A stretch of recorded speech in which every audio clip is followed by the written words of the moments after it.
Alright folks, so the goal of this video is going to be to give you some positives, some negatives, and then some changes that I would make on the Razer Viper Ultimate.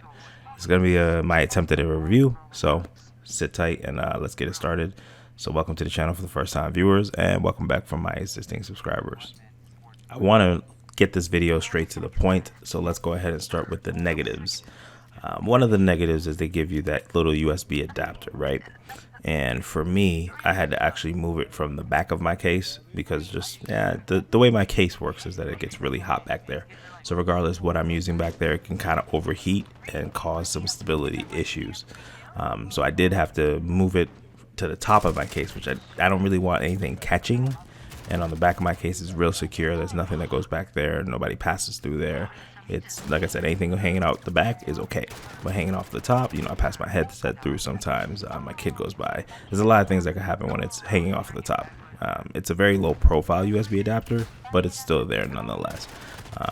Since I've moved it to the top, no issues. When I had it in the back, disconnects, freezes, lots of crazy things used to happen. All right.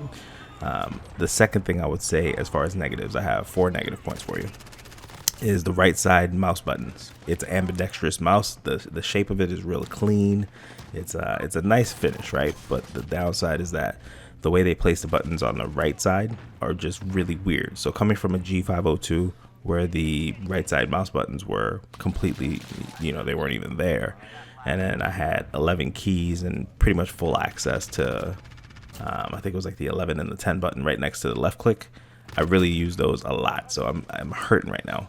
I have my push to talk map to one of them, and I just can't. Like, I gotta move my ring finger in a weird way to get to those buttons to actually use them. It almost would have been better if they just put an extra button or 2 up top. But yeah, that's just the way I use it. If you use a palm grip, you may have an issue unless you can really get your fingertips onto it. But if you use a claw grip, I think you'll be okay. Third, the Synapse software was causing some minor stutters and hiccups in the game. From what I found, I had to go to my services menu. So if you just type in service SER in your Windows search, you should see services, and I had to disable the online portion of it, just because it was like trying to find what game it was. And after reading about some of my random just stutters and disconnects, that was one of the culprits. So I turned it off, and along with moving the adapter to the top, like I mentioned before, perfectly fine.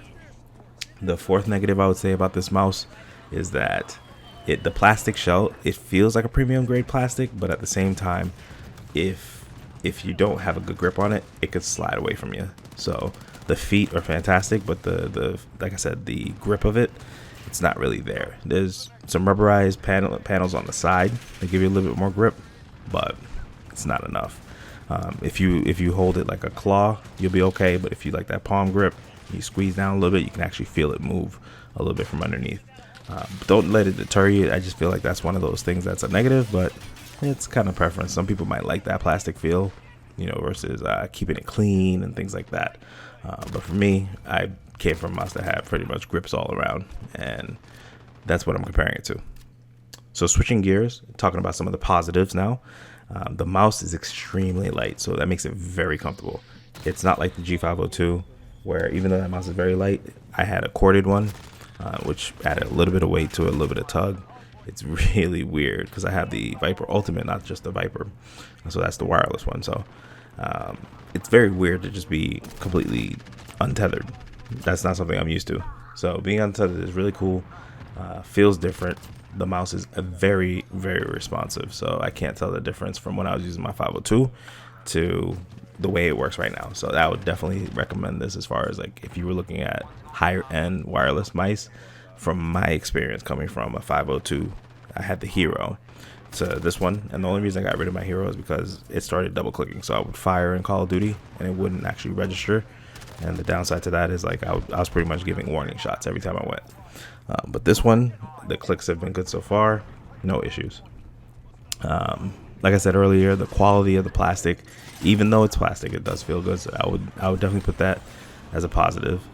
And ironically, when we talk about the Razer Synapse, there's a lot of customization options within Razer Synapse where you can remap everything, change the colors of the RGB, turn off RGB for more battery life.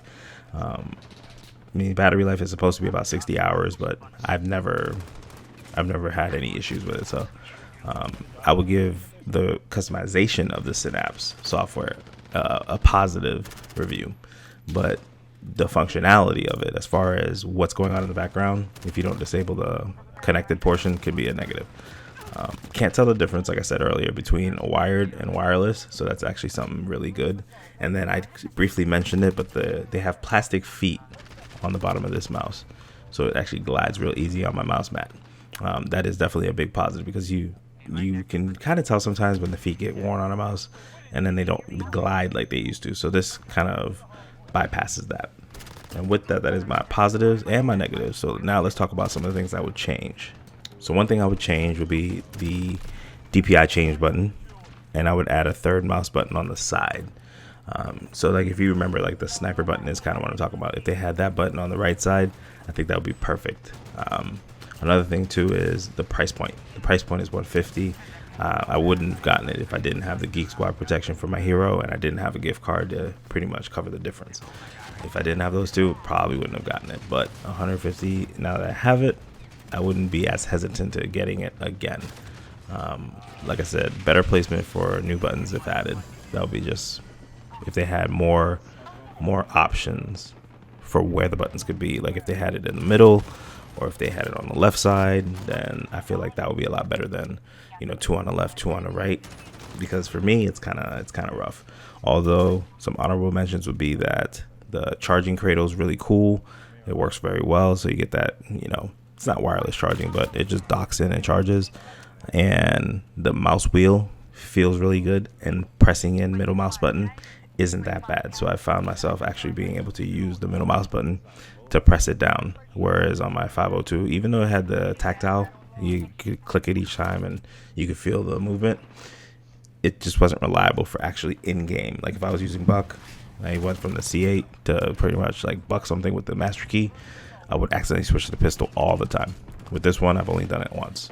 I do have the way my left side buttons are set up, or the top mouse button is my grenade toss, and then the bottom is my melee.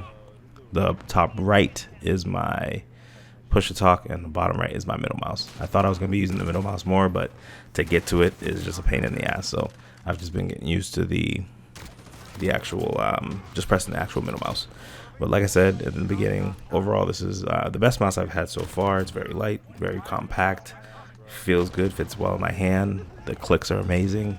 It's been very reliable so far, and this gameplay, which was like my second highest kill total in any Call of Duty game, I got like 91 kills, is with this mouse. So I hope you guys enjoyed the gameplay. Hope I gave you guys something to think about if you're in the market for a new mouse. They also sell the wired version of this with a couple of tweaks. I think the feet are different. Obviously there's a wire, but other than that, it's a good mouse. So even if you get the wired version, I think you'll be happy. You guys be easy. I'll catch you in the next video.